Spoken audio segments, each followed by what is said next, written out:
October 15, 1944, Fort Bragg, North Carolina. Captain Robert Foster stood watching something that should not have existed. 400 inflatable rubber tanks were being unloaded from trucks onto muddy ground. Foster had commanded real tanks in North Africa. He had watched real tanks burn when German shells hit them.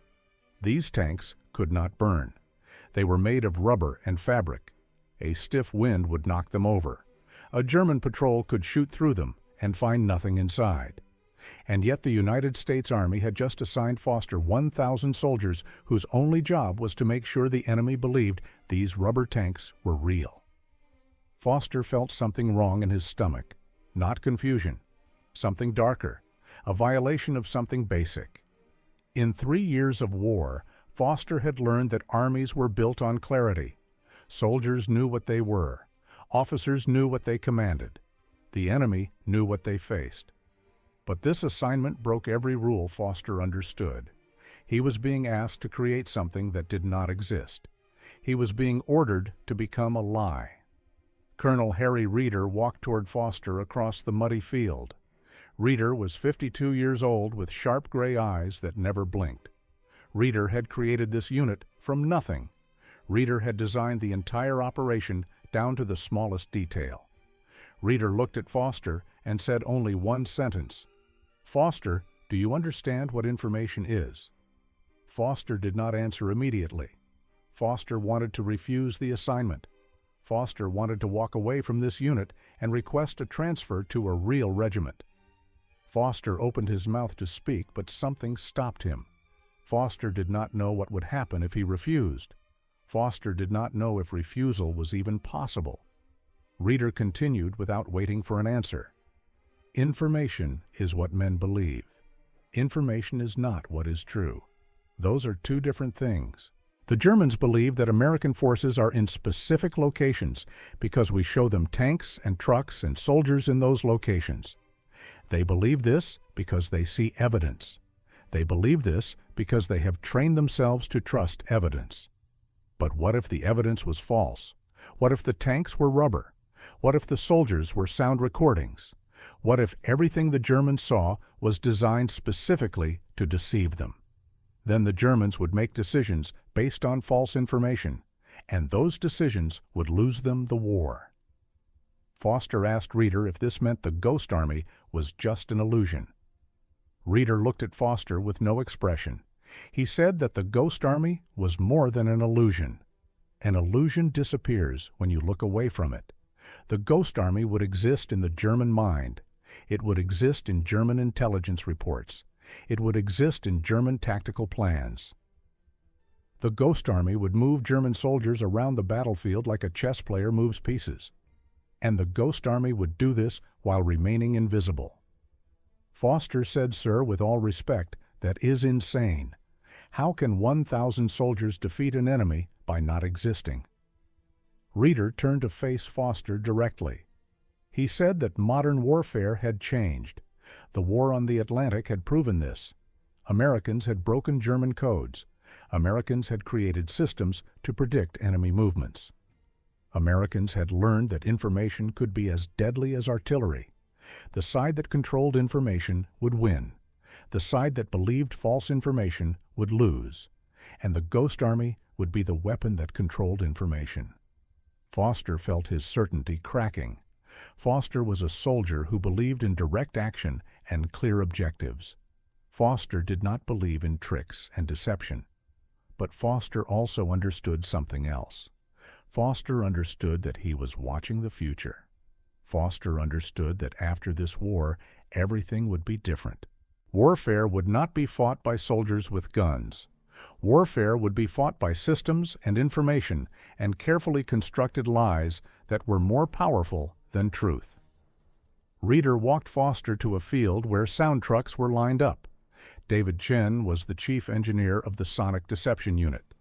Chen was 28 years old, and before the war, he had designed radio systems for American corporations.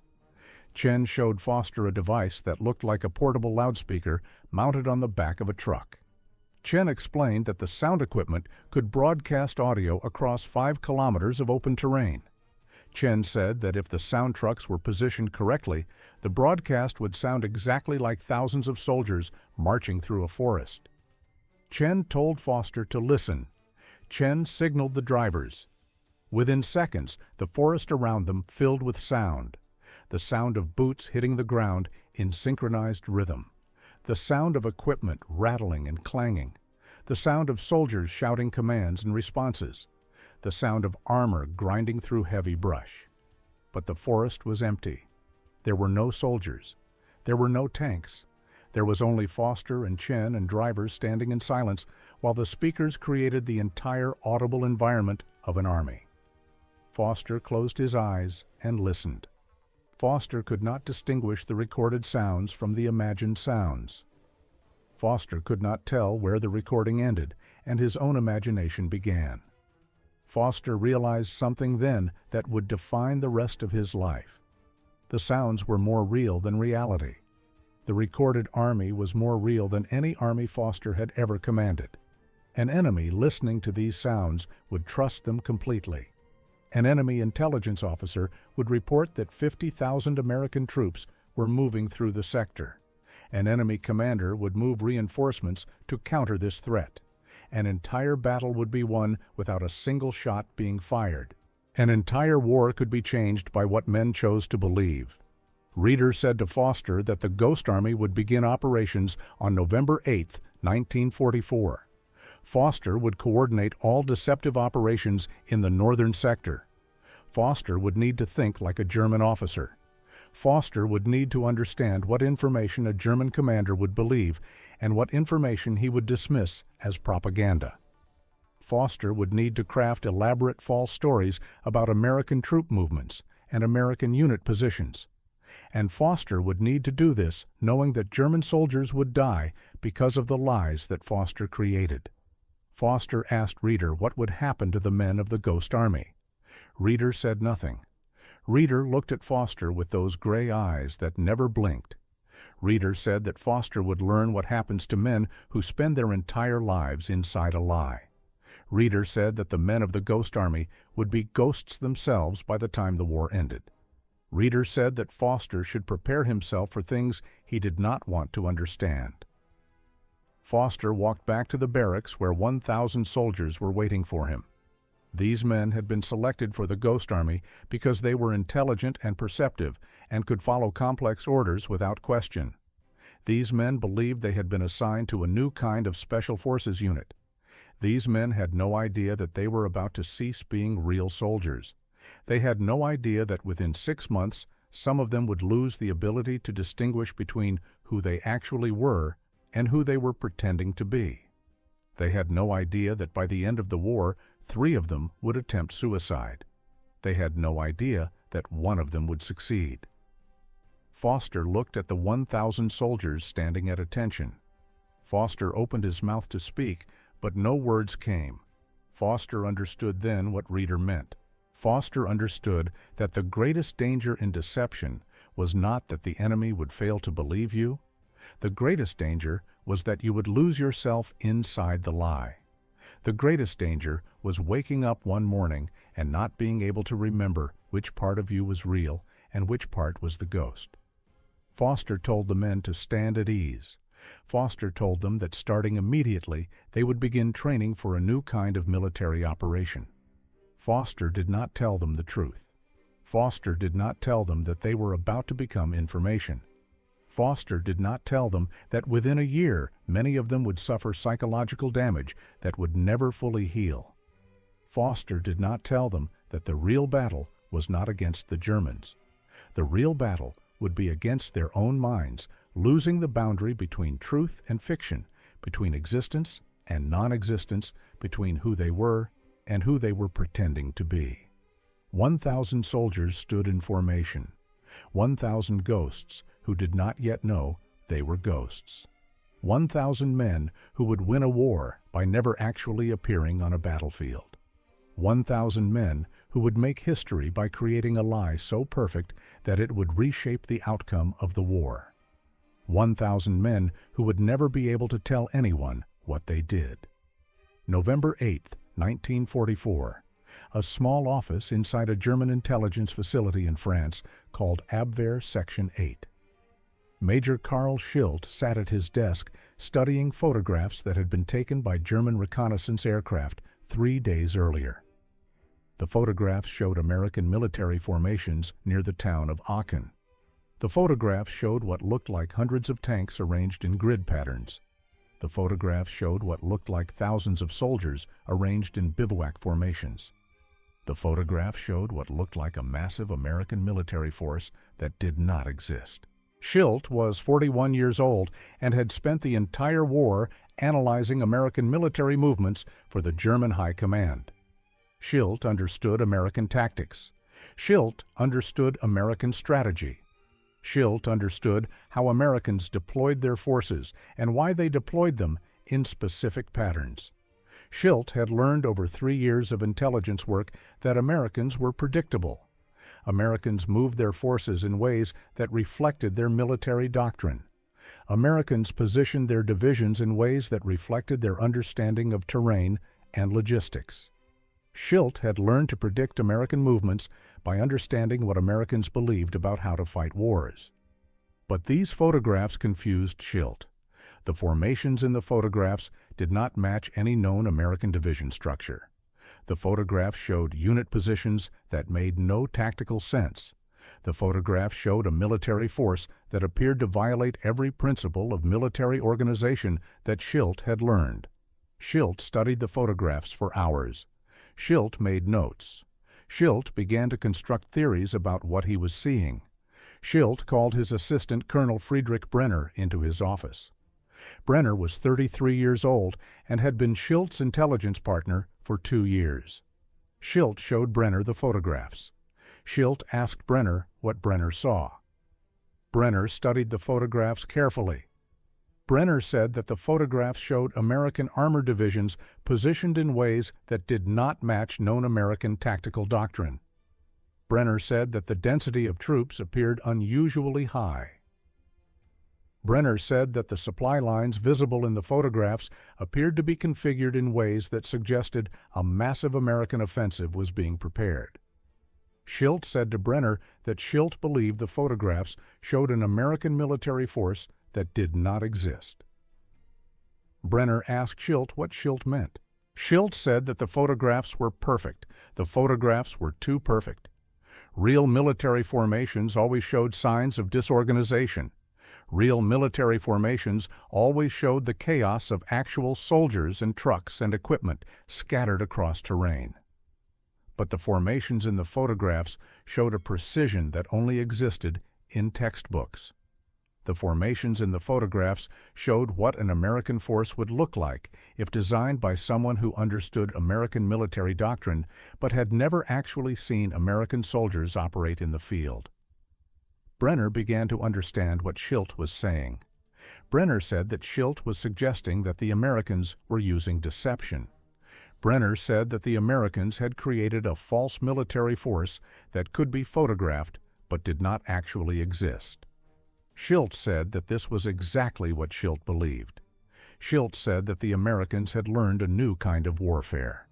The Americans had learned that it was possible to defeat the enemy by making the enemy believe things that were not true.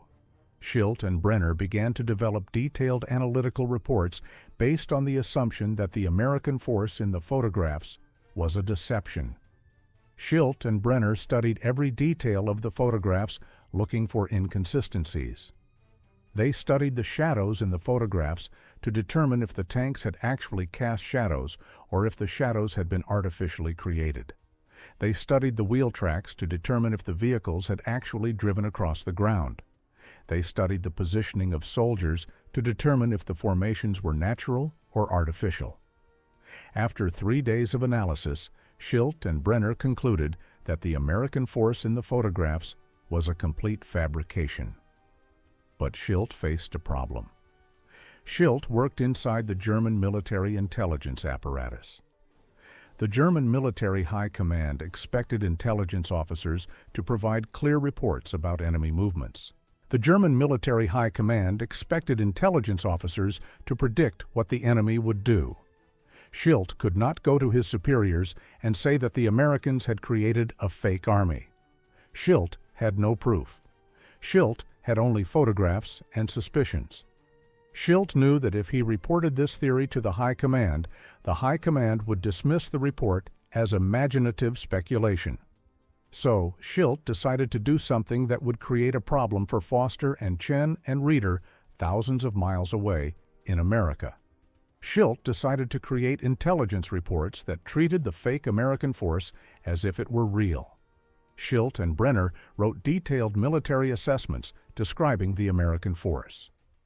They wrote reports about unit compositions and strength in supply lines and probable offensive objectives. They wrote reports that incorporated the idea that this was a real force. Schilt and Brenner then began circulating these reports through German intelligence channels. German military officers who received these reports did not know that Schilt had written them with a question mark in his mind. German commanders read the reports and believed what the reports said. German commanders believed that the Ghost Army was a real military force. German commanders began to make tactical decisions based on the false information that Schilt had deliberately created. German commanders began to move reinforcements into positions to defend against the American offensive that was supposedly coming from the fake army. But something unexpected happened. As the reports circulated through German military channels, other intelligence officers began to add their own information to the reports. Other intelligence officers received signals intercepts that they believed related to the Ghost Army. Other intelligence officers received prisoner interrogation reports that seemed to mention the Ghost Army. Other intelligence officers received agent reports from spies that appeared to confirm the Ghost Army existed. All of this new information was added to Schilt's original reports. And none of this new information was real.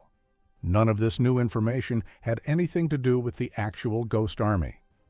None of this new information was anything more than noise and coincidence.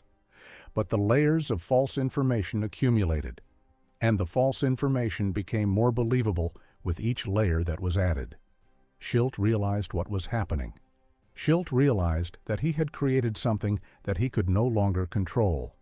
Schilt realized that the deception had taken on a life of its own. Schilt realized that the American deception and the German deception and the random coincidences and the layer upon layer of false intelligence had combined to create something that was more real than reality.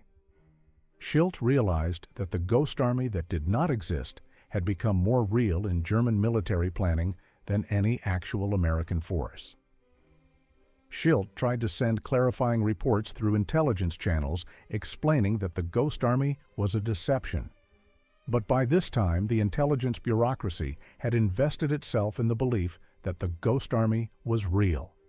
Career officers had based their reputations on the assessment that the Ghost Army was a real force. Intelligence analysis had been written based on the assumption that the Ghost Army was real. Strategic plans had been developed based on the belief that the Ghost Army was a real force. No officer wanted to admit that he had been deceived. No officer wanted to admit that months of intelligence analysis had been based on false information. Schilt's clarifying reports were dismissed as the doubts of a confused analyst. Schilt's warnings about deception were treated as backtracking. Schilt's attempts to correct the record were seen as signs that Schilt lacked confidence in his original analysis. Schilt realized that he was trapped inside a system that had become self-reinforcing.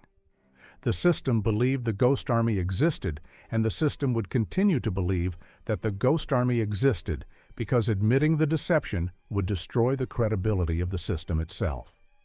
German military units began to suffer casualties defending against an American force that did not exist. German troops were positioned in locations chosen to defend against the Ghost Army. German commanders made tactical decisions based on where they believed the Ghost Army was located. German reinforcements were sent to defend sectors that the Ghost Army was supposedly threatening. And because German troops were defending against a ghost, they were not defending against real American forces. And because German commanders were planning to counter the Ghost Army, they were not planning to counter real American threats. And German casualties mounted because the soldiers were dying to defend against an enemy that was nothing more than information. Schilt sat in his office and read casualty reports from German units. Schilt knew that these casualties were the result of his deception. Schilt knew that these German soldiers had died because of lies that had accumulated on top of lies. Schilt knew that the Germans had believed the lies because Schilt had created a report that treated lies as truth. Schilt began to wonder if he had ever actually discovered the deception, or if he was simply another layer in an elaborate illusion that had become so complex that no one could distinguish truth from fiction anymore. Schilt sent one final report to the German High Command. In this report, Schilt provided detailed analysis of the Ghost Army based on everything that had been reported and every piece of intelligence that had been circulated. Schilt wrote that the Ghost Army appeared to be an elite American assault unit. Schilt wrote that the Ghost Army was positioned to strike at vital German positions. Schilt wrote that German forces should prepare for the American offensive that was coming. Schilt wrote this report knowing it was completely false. Schilt wrote this report knowing that it would influence German military strategy. Schilt wrote this report because at some point Schilt had accepted that truth did not matter anymore. What mattered was what men believed, and what men believed was determined by the information they were given. Schilt received a commendation from the German High Command for his excellent intelligence analysis. The commendation stated that Schilt's reports on the Ghost Army had provided crucial information that allowed German military planners to anticipate American moves. Schilt was promoted. Schilt was given additional responsibilities. Schilt realized that in a system built on deception, the person who tells the most convincing lies is promoted as a hero. But something had happened to Schilt.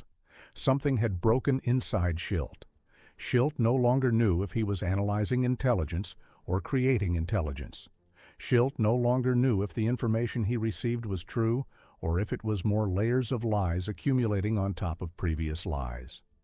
Schilt no longer knew if his own analysis was based on evidence or if it was based on his own expectations of what evidence should look like. Schilt had entered a hall of mirrors where every reflection was a distortion and every distortion looked like truth, and Schilt could no longer see the exit from the mirrors. Schilt tried to reconstruct the moment when everything had become confused. Schilt tried to identify the moment when he had stopped investigating whether the Ghost Army was real and started assuming that it was real. Schilt realized that there was no moment. The transition from investigation to assumption had been so gradual that Schilt had not noticed when it happened. Schilt realized that he had been drawn into a system where false information accumulated until it became self-evident, where layers of deception had been added on top of layers of deception until the original deception was no longer visible, where the lie had become bigger than the truth and the system would defend the lie because admitting the truth would destroy the system. 1,000 American soldiers in a unit called the Ghost Army had created a false force. German intelligence officer Karl Schilt had analyzed that false force and written reports about it. Those reports had been circulated through German intelligence channels. Those reports had accumulated more false information. Those reports had influenced German military strategy. And now German soldiers were dying in positions chosen because German commanders believed the Ghost Army existed. And the Ghost Army and the intelligence reports and the false information and the real casualties had become so interconnected that no one could separate them anymore.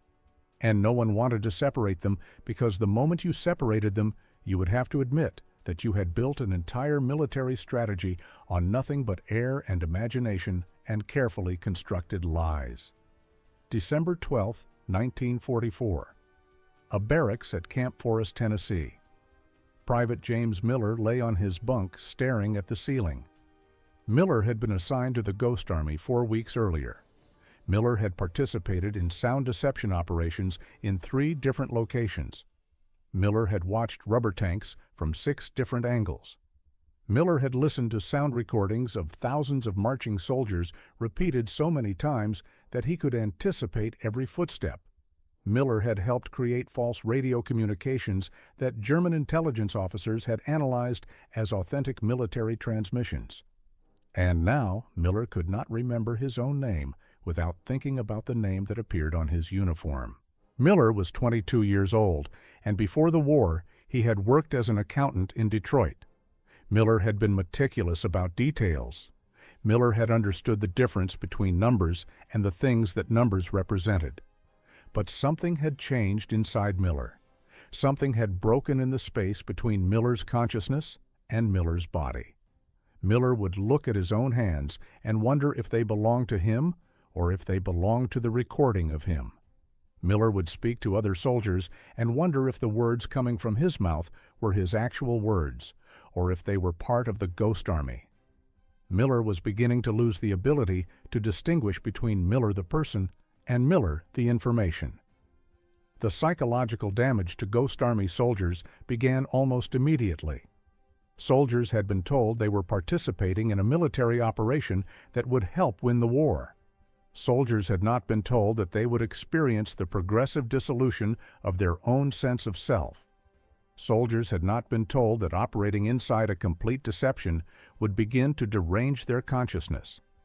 Soldiers had not been told that the mind cannot sustain prolonged exposure to the understanding that it does not exist. Private Thomas Garrett was the first soldier to show overt signs of psychological collapse. Garrett was 31 years old and had been a high school teacher before the war. Garrett had spent weeks helping to broadcast false military communications into German radio frequencies. Garrett had made up conversations between officers about troop movements and supply lines. Garrett had invented military units that never existed and discussed their positions and objectives as if they were real. Garrett had become so skilled at creating false military information that he could improvise complex tactical scenarios while soldiers recorded his voice. And one morning, Garrett woke up and could not remember if he had actually received orders that morning or if he had invented the orders himself. Garrett reported to the medical officer that Garrett could no longer distinguish between memories that were real and memories that were false. Garrett said that conversations he had fabricated seemed more real than conversations he had actually experienced. Garrett said that units he had invented seemed more real than the actual Ghost Army unit he commanded. Garrett said that he felt like he was observing himself from outside himself and that he did not recognize the person he was observing. The medical officer noted the symptoms and classified Garrett as temporarily unfit for duty. But the medical officer did not understand that Garrett's condition was not temporary. Garrett's condition was the inevitable result of asking soldiers to sustain a complete deception. Captain Foster became aware that soldiers were experiencing psychological problems when he received reports of erratic behavior. Foster received a report that a soldier had spent 8 hours standing in formation trying to remember his actual rank. Foster received a report that a soldier had become confused about whether his family actually existed or whether he had invented them. Foster received a report that a soldier was convinced that his body did not actually occupy physical space and that he was purely information being broadcast through the air. Foster understood then that Colonel Reeder hadn't told Foster the complete truth about the Ghost Army. Reeder had told Foster that soldiers would face danger. Reeder had not told Foster that soldiers would face the danger of losing their minds. Foster went to Reeder and told Reeder that the soldiers were experiencing severe psychological damage. Foster told Reeder that men were beginning to lose their sense of identity. Foster told Reeder that the Ghost Army was not just creating false military information. The Ghost Army was creating false soldiers whose entire sense of existence was based on a lie. Reeder listened to Foster, and then Reeder said something that Foster would remember for the rest of his life. Reeder said that this was expected. Reeder said that the system that created perfect deceptions would also create psychological damage. Reeder said that there was no way to create a complete information deception without also creating psychological collateral damage. Foster asked Reeder what was supposed to happen to the soldiers whose minds had been broken by the deception. Reeder said that the soldiers would either adapt to their new reality or they would break completely. Reeder said that some soldiers would eventually understand that the distinction between being real and being information was philosophical rather than practical. Reeder said that these soldiers would become psychologically adapted to existence as pure information. But Reeder also said that some soldiers would not be able to make this adaptation. Some soldiers would continue trying to distinguish between what was real and what was false. And these soldiers would eventually destroy themselves rather than accept that they no longer knew the difference. Foster reported Reeder's words to the medical officers and requested that psychologically damaged soldiers be removed from the Ghost Army and sent to psychiatric hospitals. The request was denied. The request was denied because the Army could not admit that the Ghost Army was psychologically destroying soldiers. The Army could not admit that creating perfect military deceptions required psychologically mutilating the soldiers who created the deceptions. The Army could not admit this because admission would create a scandal and possibly end the Ghost Army program. So the request was denied, and the soldiers remained in the Ghost Army, and their psychological condition continued to deteriorate. Private Miller began talking to himself. Miller would stand alone and repeat conversations he had never had. Miller would describe military movements he had never actually seen. Miller would explain tactical situations that he had invented. And Miller would do this while looking confused about whether he was remembering events or imagining events or creating information. Other soldiers who lived in Miller's barracks reported that Miller would sometimes wake up in the middle of the night and ask if he was real. Miller would ask if anyone else could see him. Miller would ask if anyone else could hear his voice. Miller would ask if his memory of his previous life was actually memory, or if it was false information implanted into his consciousness. One night in December, Miller walked to a bridge near the base. Another soldier followed Miller because the soldier was concerned that Miller might harm himself. The other soldier watched Miller stand at the railing of the bridge for 10 minutes without moving. The other soldier watched Miller stare down at the water below. The other soldier heard Miller whisper something that sounded like a question. The question was whether Miller actually existed or whether Miller was purely information about a person named Miller. The other soldier pulled Miller away from the railing. The other soldier took Miller to the medical officer. The medical officer admitted Miller to the psychiatric ward of the base hospital. Miller spent 3 weeks in the psychiatric ward. Miller spent 3 weeks in a place where doctors asked Miller to differentiate between real memories and false memories. But Miller could not do this. Miller's mind had been damaged in a way that psychological treatment could not repair. Miller had spent weeks creating perfect deceptions, and now Miller could not create a perfect deception of his own mind. Miller could not make his consciousness accept that it was real. Miller could not make his consciousness accept that anything was real. Miller was eventually transferred to a hospital for psychiatric care. Miller spent the rest of his life attempting to understand whether the life he lived after the war was real or whether it was another layer of deception. But Miller was not the only soldier who experienced psychological collapse. 17 other soldiers experienced similar deterioration. 12 of them recovered enough to function in society after the war. 5 of them never recovered. One of the 5 was Sergeant William Voss. Voss had been a Signal Corps operator for the Ghost Army. Voss had spent months intercepting German radio frequencies and analyzing whether the German military believed the Ghost Army was real. Voss had become so skilled at understanding the difference between authentic military communications and false military communications that Voss had lost the ability to believe in the authenticity of anything. Voss could not believe that his orders were real because Voss understood too well how false orders could be created. Voss could not believe that his unit was real because Voss had spent too much time creating false units. Voss could not believe that the war was real because Voss had spent too much time creating false wars. On March 15, 1945, Sergeant Voss walked into a forest near the base with a pistol. Voss had left a note that said only one sentence. Voss had written that he could no longer determine if he was a real person or a recording of a person. Voss had written that the not knowing had become unbearable. Voss had written that he preferred to be information that did not exist rather than a person who did not know if he existed. Voss was found 3 days later by military personnel searching the forest. Voss had used the pistol to end the uncertainty. When the Ghost Army completed its operations, the soldiers returned to normal military units. The soldiers were debriefed about their experiences. The soldiers were instructed never to discuss the Ghost Army outside of secure military facilities. The soldiers were told that the Ghost Army had successfully created deceptions that confused the German military and contributed to Allied military victories. The soldiers were not told that 5 men would never recover from the psychological damage that the Ghost Army had inflicted.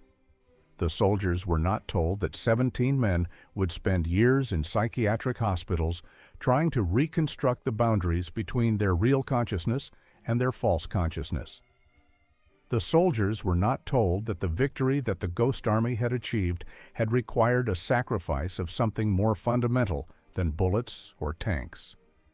The soldiers had sacrificed the integrity of their own minds. Foster attended a military ceremony where Colonel Reeder received a commendation for his leadership of the Ghost Army. Reeder was praised for his innovative thinking. Reeder was praised for his contribution to the American victory. Reeder was praised for demonstrating that information warfare was as important as conventional warfare.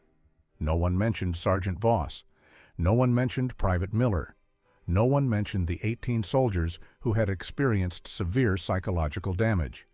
No one mentioned that the price of perfect deception had been paid by the soldiers who created the deception. Foster stood at the back of the ceremony and watched Reeder accept the commendation.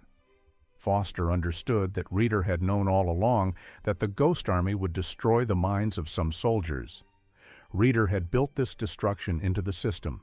Reeder had accepted this destruction as a necessary cost of creating perfect deceptions. Foster realized that Reeder had not been wrong. Reeder had understood something that most military commanders did not understand. Reeder had understood that in a war based on information, the cost of deception is not measured in bullets or soldiers. The cost of deception is measured in consciousness. The cost of deception is measured in the psychological disintegration of the people who create the deception. Foster would later tell Reeder that Foster believed this knowledge had changed something inside Foster. Foster told Reeder that Foster could no longer believe that he was a real person with real experiences. Foster told Reeder that Foster's entire sense of existence had been infected by the knowledge of how fragile consciousness could be.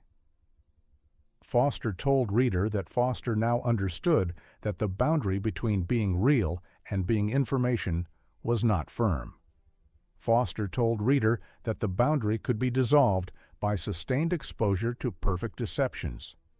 Foster told Reeder that Foster had become something like the Ghost Army itself. Foster had become information about a person rather than an actual person. Reeder listened to Foster, and then Reeder said that this was the true victory of the Ghost Army. Reeder said that the Ghost Army had not just defeated the German military. The Ghost Army had demonstrated that consciousness itself could be defeated. The Ghost Army had demonstrated that identity could be dissolved. The Ghost Army had demonstrated that the human mind could be broken by the knowledge that it might not exist. Reeder said that Foster was one of the casualties of the Ghost Army. Reeder said that Foster had survived the war, but Foster had been defeated by the information war. Reeder said that Foster would spend the rest of his life trying to remember if Foster was actually Foster, or if Foster was purely information about a person named Foster. September 3, 1946. 5 months after the war ended. A psychiatric hospital in upstate New York. Private James Miller sat in a small room with a psychiatrist named Dr. Marcus Brennan. Miller had been in this hospital for 18 months. Miller had written the same sentence in his journal 314 times. The sentence was, "I am not sure which James Miller is real." Dr. Brennan had asked Miller to stop writing the sentence because Dr. Brennan believed the sentence was preventing Miller from recovering. Miller had explained to Dr. Brennan that Miller was not writing to recover. Miller was writing to figure out which James Miller was doing the writing. Dr. Brennan asked Miller if Miller remembered the Ghost Army. Miller said that Miller remembered something, but Miller was not sure if the memory was real or if Miller had invented the memory based on experiences of other people. Miller said that there had been a barracks and sound trucks and radio equipment, but Miller did not know if Miller had actually been there, or if Miller had heard about it from other soldiers, or if Miller had constructed the experience from fragments of other people's narratives. Miller said that the Ghost Army had been real enough to destroy Miller's mind, but not real enough for Miller to have a clear memory of it. Dr. Brennan asked Miller a difficult question. Dr. Brennan asked Miller if Miller thought that the distinction between being destroyed by something real and being destroyed by something false actually mattered. Miller did not answer immediately. Miller stared out the window at the trees outside the hospital. Miller said finally that the answer was no. The damage was exactly the same, whether the thing that caused the damage was real or false. The damage was that Miller no longer knew which James Miller was thinking about the damage. Across the country in Washington, D.C., a classified military report was being compiled about the Ghost Army. The report was written by military intelligence officers who wanted to understand if the Ghost Army had actually accomplished its mission. The officers examined casualty figures from German units that had been positioned to defend against the Ghost Army. The casualty figures were high. German soldiers had died defending positions chosen because German commanders believed the Ghost Army existed. The report concluded that the Ghost Army had saved American lives by preventing German reinforcements from reaching sectors where real American forces were attacking. But the report also noted that the Ghost Army had casualties of a different kind. The report documented that 18 soldiers had experienced severe psychological damage. The report documented that 5 soldiers had required permanent psychiatric hospitalization. The report documented that 1 soldier named Sergeant William Voss had killed himself. The report recommended that the military develop guidelines for psychological screening of soldiers assigned to deception units. The report recommended that the military develop protocols for psychological treatment of soldiers exposed to prolonged deception operations. The report was classified and filed in an archive, and no one discussed the recommendations. Captain Foster left the military 6 weeks after the Ghost Army was deactivated. Foster did not want to continue his military career. Foster did not want to be promoted. Foster did not want to be assigned to a new unit. Foster simply wanted to stop being a soldier. Foster wanted to go home and forget what Foster had done and forget what Foster had learned about information and deception and the fragility of human consciousness. Foster was given an honorable discharge and told that Foster's service had been exemplary. Foster did not feel that his service had been exemplary. Foster felt that his service had been a descent into a war that he had not known existed. Foster took a job as a high school history teacher. Foster chose history because Foster believed that teaching about the past might help Foster understand the present. Foster taught his students about World War II. Foster taught them about the battles and the leaders and the great movements of armies across Europe and Asia. But Foster did not teach his students about the Ghost Army. Foster did not teach his students that information could be as deadly as artillery. Foster did not teach his students that consciousness itself could be a casualty of war. Foster believed that teaching these things would be a betrayal of something sacred about the innocence that young people possessed. One day, a student named David Reeves asked Foster what Foster's most important experience during the war had been. Foster looked at the student, and Foster understood that Foster was being asked a genuine question by a young person who was trying to understand what war meant. Foster wanted to tell Reeves about the Ghost Army. Foster wanted to tell Reeves about Private Miller asking if he was real. Foster wanted to tell Reeves about Sergeant Voss, leaving a note that he preferred to be information that did not exist. Foster wanted to tell Reeves that the greatest danger in war was not bullets or artillery or tanks. The greatest danger was losing the ability to believe that you were real. But Foster did not tell Reeves these things. Foster told Reeves that Foster's most important experience had been learning that war was not about victory or defeat. War was about the choices that people made when they knew that what they chose would affect whether other people lived or died. Foster said that his most important experience had been understanding that every choice had consequences that extended far beyond the moment when the choice was made. Foster said that his most important experience had been learning that leaders carried the weight of every decision they made for the rest of their lives. The student seemed satisfied with this answer. The student went back to his seat and took notes. Foster realized that Foster had lied to the student. Foster had not actually answered the question. Foster had given the student a conventional wisdom about war that sounded profound, but actually said nothing about the Ghost Army or deception or the dissolution of consciousness. Foster had protected the student from the truth because Foster believed that the truth would harm the student. But Foster also realized that by protecting the student, Foster had continued the cycle of deception. Foster had refused to tell the truth and had instead constructed a comfortable lie that the student could accept and remember. 32 years passed. Foster continued teaching history. Foster never revealed anything about the Ghost Army. Foster watched his students graduate and move into the world carrying with them Foster's comfortable lies about what war meant. Foster watched the Cold War develop, and Foster watched the United States government engage in its own programs of deception and information warfare. Foster watched military strategists study the Ghost Army and develop more sophisticated methods of deception based on what the Ghost Army had learned. Foster watched the world become more dependent on information and less dependent on physical reality.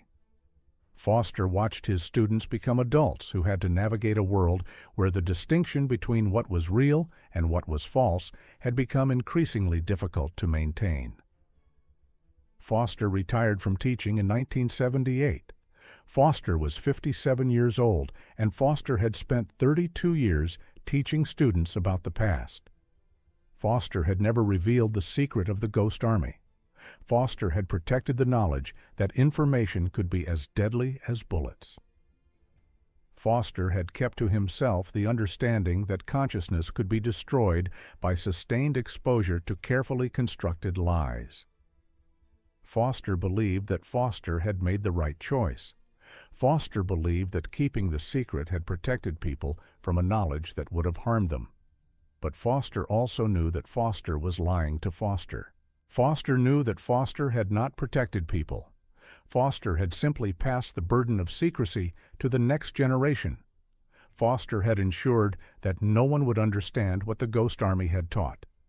Foster had ensured that when the next war came, and when the next generation of soldiers was asked to create new deceptions, Foster's students would not understand what was being asked of them. Foster had ensured that the cycle would repeat because the knowledge would not be transmitted. In 1979, a young historian named Sarah Mitchell published a book about American military deception operations in World War II. Mitchell's book included a chapter about the Ghost Army. Mitchell's book revealed for the first time in detailed form what the Ghost Army had done and how the Ghost Army had operated. Mitchell's book included interviews with surviving members of the Ghost Army. Mitchell's book included descriptions of the psychological damage that the Ghost Army had inflicted. Mitchell's book included Foster's name as a member of the Ghost Army command staff. Foster read Mitchell's book, and Foster felt something that Foster had not felt in 32 years. Foster felt relief. Foster felt relief because the secret had finally been revealed. Foster felt relief because other people would now know what the Ghost Army had done. Foster felt relief because the burden of keeping the secret alone had finally been lifted. Foster felt relief because his students could now read about the Ghost Army and understand something that Foster had not been able to teach them. Foster also felt something more complicated. Foster felt a strange vindication. Foster felt that the truth had finally caught up with him. Foster felt that the lies Foster had told for 32 years could now be viewed in a new light. The lies were no longer lies because the truth existed. Foster wrote a letter to Sarah Mitchell. Foster told Mitchell that Foster had been in the Ghost Army. Foster told Mitchell that Foster had commanded sonic deception operations. Foster told Mitchell that Foster had watched soldiers experience psychological collapse as a result of creating perfect deceptions. Foster told Mitchell that Foster had spent 32 years unable to tell anyone about what Foster had witnessed. Foster told Mitchell that Foster had been a casualty of the Ghost Army, even though Foster had not experienced the overt psychological symptoms that other soldiers had experienced. Foster told Mitchell that Foster's casualty had been of a different kind. Foster's casualty had been the loss of Foster's ability to trust that his own memories were real. Sarah Mitchell responded to Foster's letter.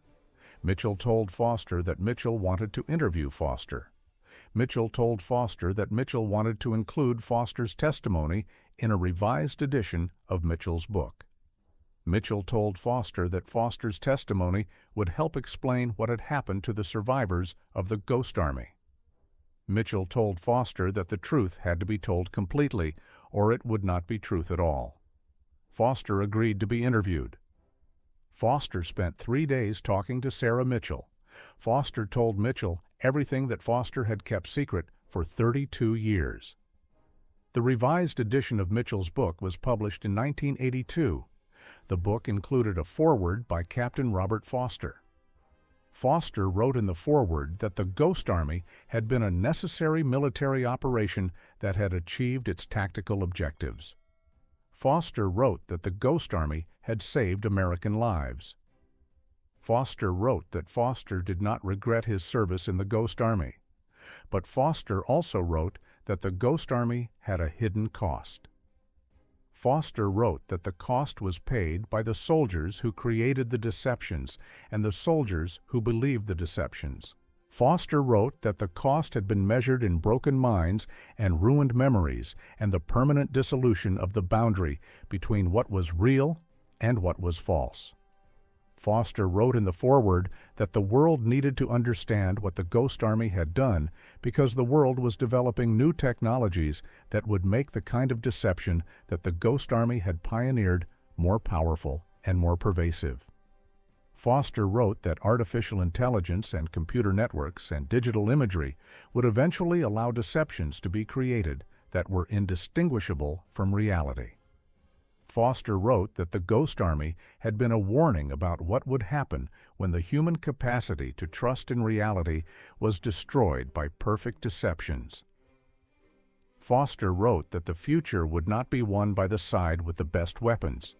The future would be won by the side that could convince the other side that reality was whatever the winning side said reality was. Foster died in 1989 at age 68. Foster died knowing that the secret of the Ghost Army had been revealed. Foster died knowing that people could now read about what the Ghost Army had done and understand the hidden cost of information warfare. Foster died believing that he had finally told the truth.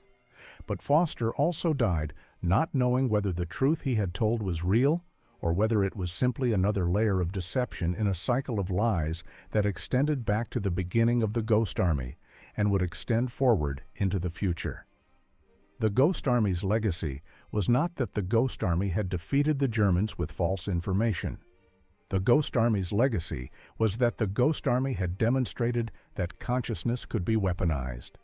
The Ghost Army's legacy was that the Ghost Army had shown that the human mind could be broken by perfect deceptions. The Ghost Army's legacy was that the Ghost Army had proven that in a war based on information, the greatest casualties were not measured in bodies, but in the dissolution of the boundary between reality and fiction. Decades later, historians would study the Ghost Army and conclude that the Ghost Army had been one of the most important military innovations of World War II. Historians would study Foster's testimony and conclude that Foster had been one of the most important witnesses to the transformation of warfare from physical combat to information warfare. Historians would study Miller's psychiatric records and conclude that Miller had been one of the most important documents of what happens when the human consciousness is forced to internalize a complete deception.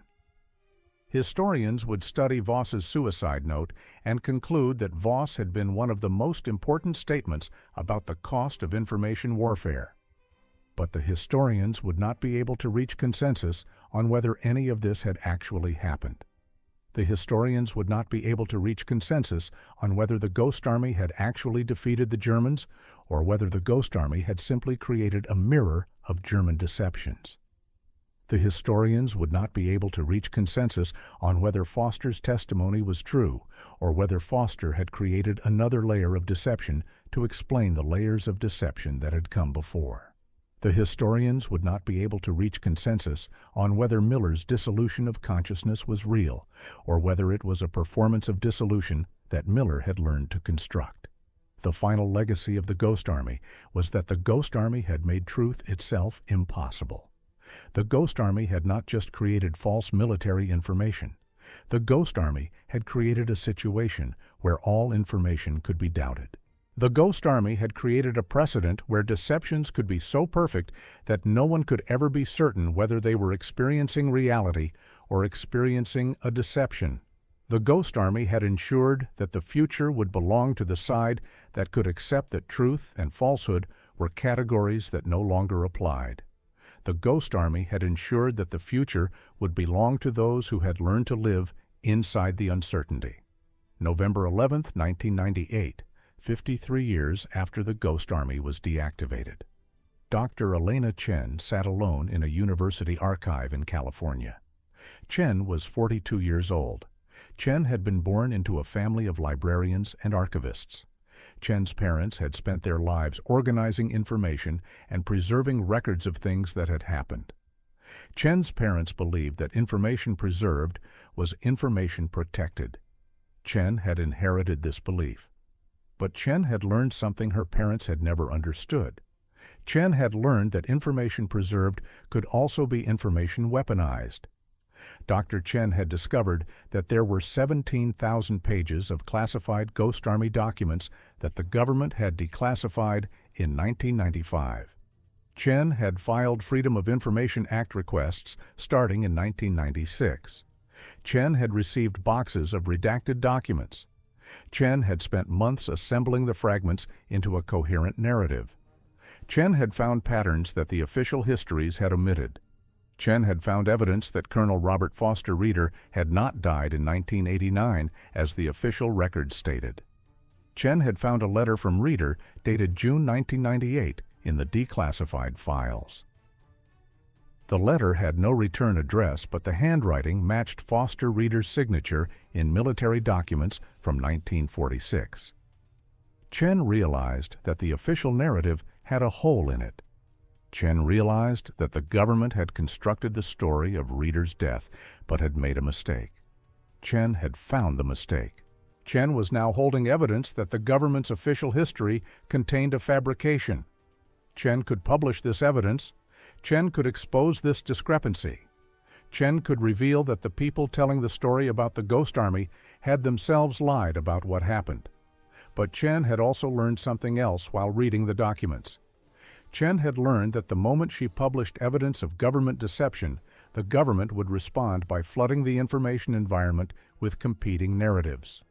The government would release documents that contradicted other documents. The government would create confusion about which records were real. The government would make it so that every piece of evidence Chen had found could be reinterpreted in multiple ways. The government would not deny Chen's allegations. The government would simply make it impossible to know whether Chen's allegations were true. Chen closed the archive box. Chen did not take photographs of the documents. Chen did not write down the dates. Chen did not email herself notes. Chen did not publish her findings. Chen simply returned the documents to the archive and left the building. Chen drove home and thought about what she had learned. Chen had discovered that the most powerful response to information warfare was not to fight back. The most powerful response was to become silent. The most powerful response was to refuse to participate in a system where all information could be weaponized. 1 week later, Chen received a phone call from a man who identified himself as Daniel Reeder. The caller said that Daniel Reeder was the grandson of Colonel Robert Foster Reeder. The caller said that he had discovered that Chen had accessed the classified documents. The caller said that he wanted to speak with Chen. Daniel Reeder told Chen to meet him at a specific location. Chen went to the location. Chen met Reeder at a house in the mountains of Northern California. Reeder was young. Reeder was 32 years old. Reeder had the look of someone who had spent his life studying history but had come to distrust the very concept of historical truth. Reeder told Chen that his grandfather, Robert Foster. Reeder had been writing a manuscript for the last 15 years of his life. Reeder told Chen that Robert Reeder had realized something fundamental about the Ghost Army. Robert Reeder had realized that the Ghost Army's true victory would not be when people believed false information. The true victory would be when people stopped believing that any information could be true. Robert Reeder had written about this realization in his manuscript. Robert Reeder had given the manuscript to his son with instructions that it should only be read by someone who had discovered the inconsistency in Reeder's death certificate. Daniel Reeder had discovered the inconsistency while doing genealogical research in 1996. Daniel Reeder had been searching for someone who had also discovered it. Daniel Reeder had found evidence of Chen's archive searches through a contact at the university. Daniel Reeder had concluded that Chen was the person to whom Robert Reeder had intended his manuscript to be given. Daniel Reeder gave Chen an old leather journal. Daniel Reeder told Chen that the journal contained Robert Foster Reeder's final thoughts about what the Ghost Army had accomplished. Daniel Reeder told Chen that Robert Reeder had specifically written the manuscript for a moment when someone would have to decide whether to publish evidence of deception or to remain silent. Chen opened the journal and read Robert Reeder's words. Robert Reeder had written that the Ghost Army had succeeded in its ultimate goal. Robert Reeder had written that the goal was not to create false information. The goal was to destroy the human capacity to know whether information was true or false. Robert Reeder had written that once this capacity was destroyed, the war would be over. Robert Reeder had written that the future would belong to those who understood that truth was not something to be discovered. Truth was something to be chosen. Truth was something to be decided by those who had the power to make people believe what they said. Robert Reeder had written about his decision to remain silent. Reeder had written that he had possessed information that would have exposed deceptions. Reeder had written that he had decided not to publish this information because he had understood that publishing would feed the system. Publishing would create more information that could be reinterpreted. Publishing would create more noise in an already saturated information environment. Publishing would prove that the system was exactly what it claimed to be. Robert Reeder had written that his decision to remain silent had been his greatest act of resistance. Chen read this passage many times. Chen read that Robert Reeder had spent his final years understanding that the only way to fight information warfare was to refuse to participate. The only way to fight the weaponization of information was to withdraw from the battle. The only way to preserve consciousness from destruction was to protect silence. Chen read that Robert Reeder had believed that someday there would be people like Chen who would discover the truth and would face the same decision. Reeder had written, "When you find the discrepancy in my death certificate, you will have to decide whether to expose what you have found or to recognize that exposure itself is what the system requires. Choose silence and you will preserve something that cannot be taken. Choose to publish, and you will feed a machine that eats all information. Chen closed the journal. Chen put it in her desk drawer. Chen did not photograph the pages. Chen did not transcribe the text. Chen did not share the journal's contents with anyone. Chen thought about Robert Reeder's words. Chen thought about what it meant to remain silent. Chen thought about whether silence was an act of resistance or an act of surrender. Chen thought about whether preserving something meant keeping it locked away or making it so widely known that it became impossible to control. The next morning, Chen went to work. Chen continued her research. Chen continued to study declassified documents. Chen continued to teach her students about information and history.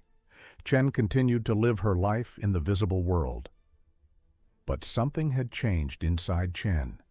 Chen no longer believed that publication was victory. Chen no longer believed that exposing truth was the ultimate goal. Chen understood that sometimes the greatest act of resistance was to know something and to refuse to let that knowledge be converted into a commodity that could be bought and sold and reinterpreted. 2 years passed. It was now 2000. Chen did not publish the discrepancy she had found. Chen did not write a book about Robert Reeder's manuscript. Chen did not give interviews to journalists. Chen maintained her silence. During these 2 years, Chen noticed something strange. She noticed that other researchers had started publishing theories about Reeder's death. She noticed that there were now competing narratives about whether Reeder had died in 1989 or whether Reeder had lived longer. She noticed that people had started creating elaborate theories about where Reeder had gone and what Reeder had done during his missing years. She noticed that the more people talked about the discrepancy, the less anyone seemed to know about what was actually true. Chen understood what had happened. Chen understood that even by searching the archive, she had created information that had entered the system. Chen understood that people had noticed her search patterns. Chen understood that other researchers had noticed that she had found something. Chen understood that the rumors about what she had found had begun to circulate. Chen understood that the Ghost Army had won again. The Ghost Army had not defeated Chen by forcing her to publish. The Ghost Army had defeated Chen by making it impossible for her to remain truly silent. Even silence had become information that was interpreted and reinterpreted by others. Chen sat in her office on a day in late 2000 and thought about how to live in a world where all information was weaponized and where even silence was information. Chen thought about whether there was any way to preserve a thought that could not be weaponized.